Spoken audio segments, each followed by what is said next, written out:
would like to invite two entrepreneurs to the stage who have raised a combined 20 million euros for their businesses. I believe that quite a few of you actually know them. And please sit down there. Yep. And just to give a short introduction, so we have with us Lauri here on the right from your side. Hello everyone. So Lauri is a CEO and co-founder of Kaiku Health, a digital health company aiming to improve the quality of life and reduce costs of healthcare through data science. And we heard a little bit about that already earlier. So Lauri is also a member of the steering group for patient experience at the Swiss hospital group Radiotherapy Hirslanden. And the idea for his company started in 2012 during a course at Aalto University. And today his product is used by more than 70,000 people around Europe. Then we have Teemu Suna, CEO and one of the founders at Nightingale. You actually changed your name some time ago, so I think that this is also an opportunity to remind people about that. So they are a Finnish biotech company transforming the future of health with its pioneering biomarker testing service. And Teemu has steered the company from basically zero to now more than 50 employees, more than 15 years of experience from the field, earlier CTO at Fujitsu Finland. So I'm gonna sit here, I'm actually gonna sit down. I want to feel more close to you guys. But come closer then. Yeah, all right, I'll do that. Yeah, that's okay. better. That's nice, more relaxed, right? Yeah. So Kaiku and Nightingale, I think quite a few actually know what you do, but I'm sure there are also people who are not too familiar. So could I ask if you could shortly introduce your company and what you actually do, starting from you, Lauri. Yeah, sure, thank you. So thank you for having the opportunity to be here and talk to you about Kaiku Health. So my name is Lauri Sippola, I'm the CEO and co-founder of Kaiku Health, and as Kenneth introduced, we are a digital health solution company. Our mission is to improve quality of life through health data science. And Kaiku Health is a digital platform for patient-reported outcome monitoring. And what that means is that as patients log into our digital application, Kaiku Health, Kaiku starts to guide the patient through different phases of treatment by continuously screening of possible symptoms of the patient. And based on the patient-reported data, Kaiku Health and our algorithms can alert the care team when needed, and on the other hand, automatically give guidance and instructions for the patients. So it's the patient's application guiding the patient through different phases of therapies. Today, Kaiku Health is used by over 30 clinics and hospitals in different medical specialties. We have started from cancer care, which is an important area where symptom monitoring and management of adverse events is extremely important. But now Kaiku Health is also used in patient-reported monitoring, in fertility clinics, preventive health clinics, and so on. And we are currently operating in hospitals and clinics in Finland, Sweden, Switzerland, Germany and Italy.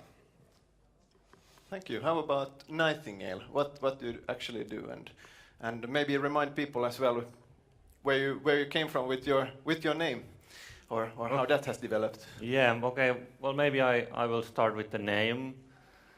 So some of you may know that our earlier name was Brain Shake. But then it got a bit problematic because people started to call us and asking like, well, do you do something with brain? And we don't, so it was a bit misleading, the name. So then we decided to do something else, and the name Nightingale is obviously coming. Kind of the inspiration comes from Florence Nightingale, who kind of reinvented the primary care a long time ago, and this is what we are planning to do now. So what do we actually do is, if you think about healthcare, it's not actually healthcare, it's sick care. So the healthcare waits people to get sick, and when they are sick, then the healthcare tries to save them. The problem is that that we need to be able to diagnose the risk of getting disease early on, so before the individual has the disease. And this is what we do. So we have developed a blood test that can predict the onset of diabetes and CVD, which are the biggest health problems in the world. This test has been in use by the academic institutions all over the world. We run projects in more than 20 different countries. In this area, we are the leading player in the world.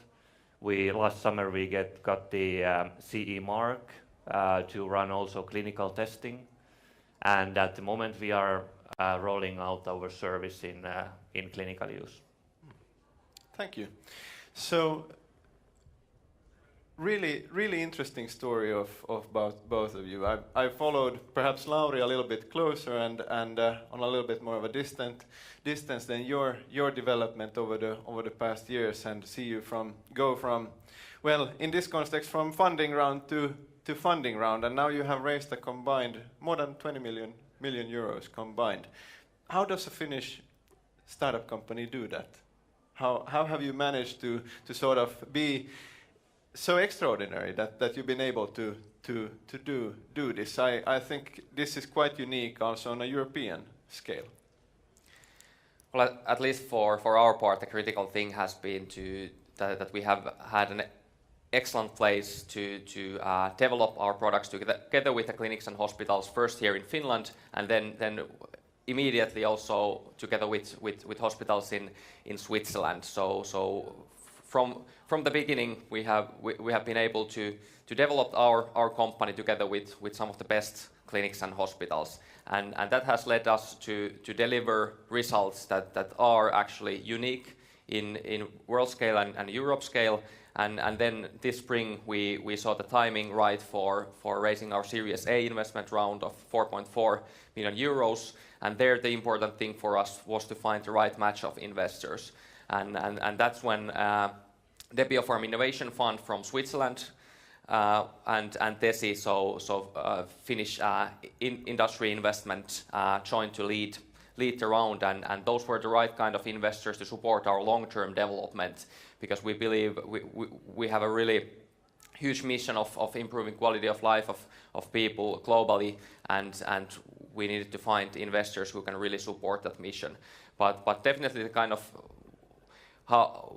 what is the role of how it's possible from Finland. I think Finland is a great place for developing innovations in healthcare, and as a small country we are able to test things and work together with clinics and hospitals and be efficient and fast in that, and I think, for instance, these investments here kind of show that. Yeah, I fully agree. I have one word: ambition. Yeah. This is the thing that is missing from many startups in Finland. Ambition. It's like something that people like to talk here about technology, and the technology many times it's great. It can be the best in the world, but no one is buying it. No one is believing in it. So the investment decisions are emotional decisions in the end. We've been under due diligence the past 2.5 years, basically all the time. But it's in the end when the investment decision is made. It's a lot about the emotional decision making. Of course, you need to have the background in good shape. So what Lauri said, you need to have the kind of evidence is the king in life sciences. So if you have shown that it actually works, it helps. You kind of you cover the due diligence side, you cover the technology side. But then what is the emotional commitment? The investor needs to believe that you have the ambition. You are taking over the world. And then they may invest, and then they actually may invest very big amounts. I think that's a sort of stereotype that Finnish people are not too ambitious, but I've seen many ambitious entrepreneurs who have still not sort of managed to really find those investments rounds. So is there something else as well, or why haven't we been able to find more sort of growth companies here in Finland who have reached the same level that you have? I think technology-wise, as you mentioned yourself, we have many great companies, but why not more success stories like yourself? Well, I think it's still, the answer is ambition. It's not kind of if you go to see a startup pitching event, how many of the companies you create kind of emotional commitment? For me, it's not many. I don't know. I think it's maybe it's something else than ambition also. I don't know. What do you think? Yeah, I agree with Teemu that ambition is that's the kind of fundament where the investors are investing in the end. But then, as you mentioned, the evidence. So we need to be able to kind of be able to have international evidence showing that your tool, your solution is not only kind of suitable for the Finnish market, but you have the results to show that you can scale it internationally, and the ambition level for doing that. And at least for us, it was critical that kind of the largest hospital group in Switzerland is our customer, and there are five clinics and now one more university hospital in Switzerland that has just implemented Kaiku Health into routine care use, and as the investors went to talk to our customers in Switzerland, they got the feedback that this is a great solution, and it really works. So kind of combining definitely kind of results and then the right ambitions level, those are needed. But I think we have all the opportunities here to build these kind of cases. So finding sort of early stage customers already early on in the business, it sounds like that's important of part. Course. How was that for both of you are from Finland? Starting out, I'm sure that you started out by still seeking customers here. How was that? And you went very quickly to Switzerland. I remember already it was the first year that you went there. What was the reaction here in Finland? Were you able to find any sort of, again, ambition from the other side to try out these new solutions? Well, I think I very much like what Lauri said about the kind of international evidence. So for Nightingale, our customers, we didn't start from Finland, and it's still something like that. Our revenues, maybe like 2% comes from Finland. So for us, the UK was the kind of the first market, and it's still our biggest market. The reason why we went there is that if you look at the global universities in diabetes and CVD research, especially epidemiology, the leading universities are in the UK. So if you want to make the international impact, you have to find a way to work with Cambridge, work with Oxford, work with the best. And then once you work with the best, then I think it's rather convincing to kind of for everyone. Yeah, definitely, and that's maybe something where we need to still improve also in Finland. So for especially we're doing collaboration with basically all the university hospitals in Finland, and this is still something where we could be, as a small country, kind of we should be a bit ashamed that for instance with Nightingale Health there isn't so many projects in Finland. So Finland should be a kind of easy test bed for everybody, and it is so, but I think there we need to improve even more. So for instance, making it more efficient and easy to collaborate with large public university hospitals as well as with any private clinics. Yeah, it's at the moment, unfortunately, the situation is in a way that if you want to build the test bed, it's easier to do elsewhere than in Finland. On the other hand, I would say that for many kind of new companies that want to go kind of who are dreaming big, I think that's the right direction. But of course, if you could do something, if you could do some pilots quickly in Finland, if you could show some evidence before you walk to Cambridge or Oxford, because you are no one there when you go there, that I think that way the kind of the ecosystem could actually work, and there I think we would need to improve. Yeah, and on the other hand, we have a good experience of working with the Finnish hospitals, but definitely something where we can be even better, and this helps also more and more companies to reach the international level, definitely.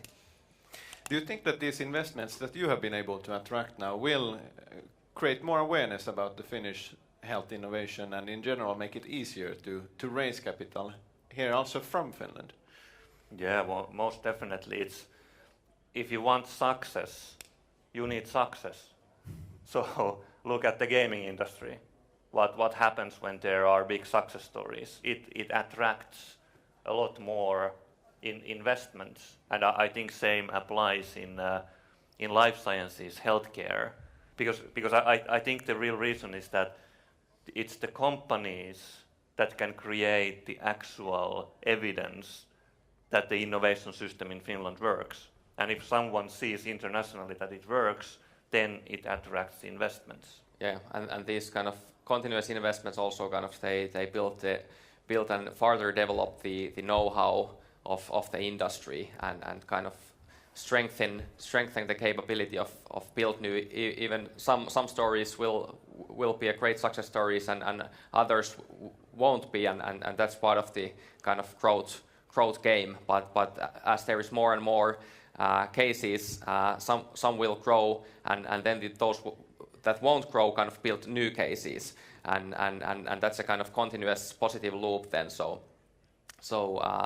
And we can see already now, so our lead investor from Switzerland, they have been doing now 2 investments in Finland, so kind of also the same investors, they then kind of they be more kind of confident of investing in Finland as they see the kind of success stories of the cases. One of the benchmarks actually when we started Upgraded was the gaming industry. In 2012, when you founded your company as well, there was really no collaboration in between the entrepreneurs here in Finland that we could see, and we thought that this could be one really valuable thing. How have you been able to support other entrepreneurs? I know you talk a lot with other entrepreneurs in this field. Have you been able to help them also? Maybe these then introductions to other investors and so forth. But how do you see this sort of ecosystem approach to as the gaming industry has taken? Well, in our case, it's I think what you said, this is very important, that the startup field in Finland is very young, and this is very kind of evident, especially when you go to these big startup countries like the US. However, what I believe is important and what we've been doing is that there are many ways of building the company. So there is no one way of getting funding. There is no one way of making market entries. There is no one way. We have a very different story in terms of the funding. We have done very different decisions that many others. It's not the usual way, but it's our way, and it has worked for us very well. So I would kind of, the message from Nightingale is to encourage all the new companies to do your thing, because that's the only thing that matters. It defines the success. So do your thing. So maybe we are at this level still, because the kind of the ecosystem is not there yet. Yeah, and I think sparring between different industry experts is extremely important between kind of entrepreneurs, but also between entrepreneurs and more kind of, let's say, senior advisors. So from the beginning, we have had a lot of senior advisors who were building the DATEX-Omeda Instrumentarium success stories, then CRF Health success stories. So there are several success stories in the health technology field, and we as growth companies can learn from those industry players, and then also kind of learn from each other. And I think if thinking about 2012 when we started and Upgraded Life and Vertical were about to start, so that has been, at least we have seen that there is continuously more and more exchange between the field and between the entrepreneurs, and I have been sparring with Teemu and learning a lot about it and so on. So definitely that's needed, and I believe we are creating a similar kind of ecosystem as the gaming industry 10 years before. So one of the things that really interests me is what you are actually going to do with this investment capital now that you have. I think that will enable you to actually grow quite much faster than without. So I think our guest from Philips already mentioned that we all have a mutual NDA. So would you like to open up a little bit on what you're actually going to do now with these recent investment rounds? Have a huge party. No. Always sounds good. No. A sensible party, as we do in Finland. Well, where the money really helps, and what's the entire point of raising capital is that the window of opportunity with any technology, no matter how it's protected, no matter what's the background, there is always kind of a time slot when you need to move fast. Money helps there. So money, you can buy time with money. And this is what we are doing. So Nightingale is launching its operations or laboratories in the US, in Singapore. We are expanding in Europe, particularly in the UK, but also the other big European countries. We are doing a lot of investments in evidence. So that's it. But kind of and there are many things that we do. But to summarize things, we kind of buy time, and I think that's the main point, really. Well, yeah, that's well said. Timing is the crucial thing in any kind of success stories, and for us, what we are doing now is launching our digital therapeutics pipeline. So data has shown that digital patient monitoring, what we are doing, can improve the clinical outcomes of care. For instance, with metastatic cancer patients, the overall survival of patients with digital symptom monitoring can improve by months. And this has been shown in a large-scale randomized clinical trials. And actually today we have released and published our novel multi-center clinical trial. So that's something where we are investing at the moment. So we have a multi-center clinical trial validating our novel algorithm for immuno-oncological therapies. And this is something actually very huge. And this pipeline of validating digital therapeutics and validating the clinical outcome of our Kaiku Health platform in different specific indications and therapies. This is what we are doing, and moving our company from the health data science company towards a digital therapeutics company, and we're extremely excited about it, and there is a lot of news to follow, from our digital therapeutics track. Interesting. Would we have any questions from the audience? Would you like to ask our entrepreneurs anything? We have a couple of volunteers who will run with the mics if you are interested. So talk a little bit about sort of how this investment landscape in Finland is. So if we have entrepreneurs here who are going to raise more than, say, a couple of million euros, is that still possible to do in Finland, or do you actually need to find syndicate investors from abroad to be able to do it in this field? Very difficult in Finland, extremely difficult. I think one of the big problems is that the amount of capital kind of combined is still too small. It's improving all the time, and someone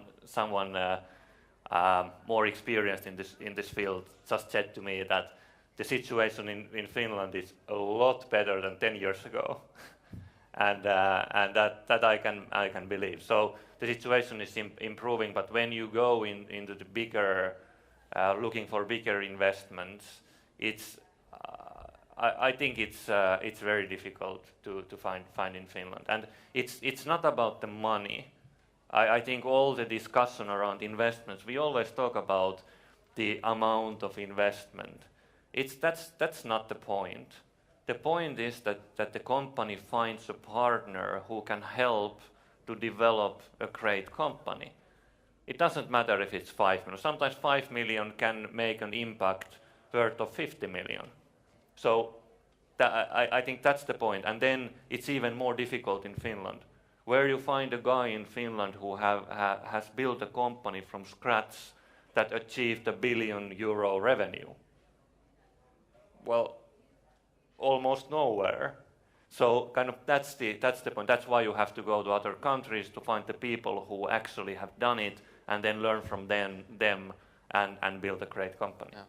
I think we have great early stage investors and funds in Finland who can help for the early steps, but then I would strongly also recommend that as really wanting to scale internationally, then definitely kind of finding also international partners who are partners in the growth phase. That will be extremely important and beneficial. And for instance, in our part, the kind of Swiss-based lead investor opens us a kind of network of life science companies, and that's the most important thing for us. So we can work as partners in this area. We early stage we have great funds and good kind of base for growth, but then for the kind of over 2 million funds, then I would kind of recommend trying to kind of combine and bring kind of more international experience on board on that stage. So just kind of wanting to mention one more thing about the funding.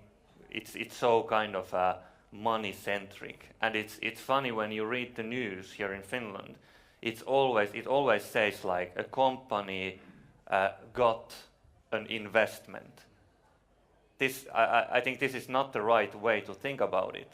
So the company should always think about that I'm choosing the investor. So it should be the business plan, it should be the success of the company that defines who is the investor, not the one who gives the most money. Because in the big scale, the world is full of money. So it's not about money, it's about building a great company. And I would almost think a little bit further. I think that investment per se doesn't define success. I think that you have other capabilities and shown other things that actually define that success, and that's the business that you have got. Yeah. Investments only enable us to kind of do the plans what we have done, and it remains to be seen how we can execute our plans. Yeah, that's right. It's nice to go to internet bank and look at there is 15 million in the bank account, but it kind of the excitement goes away quite quickly if you actually don't know what to do with it. If you are not building the great company, that's where the excitement. That's the kind of the whole point. So I think we should talk much more in media as well about the businesses that you have got, the deals that you've been able to make with these clinics and other organizations. Just to wrap up, would you like to give some final advice to the entrepreneurs sitting here and maybe to the other influencers sitting here? How can we improve the situation here in Finland? How can we make it easier for entrepreneurs to raise money? I think kind of immediately what we can do is to work even better together. So entrepreneurs even more sharing with each other, and at least from our part, when we build a solution for a software that is used at the clinics and hospitals. So the role of clinics and hospitals is crucial, and the collaboration with clinics and hospitals. That's the key point. So even more collaboration there will help more companies to grow. Yeah, I fully agree. And what I would like to add is kind of what is the advice? The advice is that it's your game. No one else can build it. There are no advisors in the world who know what to do. You have to know it. You have to believe in yourself. Of course, use advisors, use people to get ideas, but ultimately it's your game. So believe in your kind of own innovation, your own vision, and build towards that. Because if that is missing, then there is nothing, no matter who are the advisors, no matter what's the amount of money. So kind of the entrepreneurs, they need to believe more in themselves, build the ambition, build their own stories. And then if we combine that to a great ecosystem which provides the support, then I think we can do a lot better. Yeah. So to wrap up, be ambitious and believe in what you are doing, and find clients early on who can actually support you in validating your solutions. Final question to you. So if we have entrepreneurs here now who would like to just meet up, will you take that lunch meeting if they send you an email or give you a call? Yeah, of course. Of course. So do bombard them with with free lunches on their side. All right. Thank you very much, Lauri and Teemu. Thank you.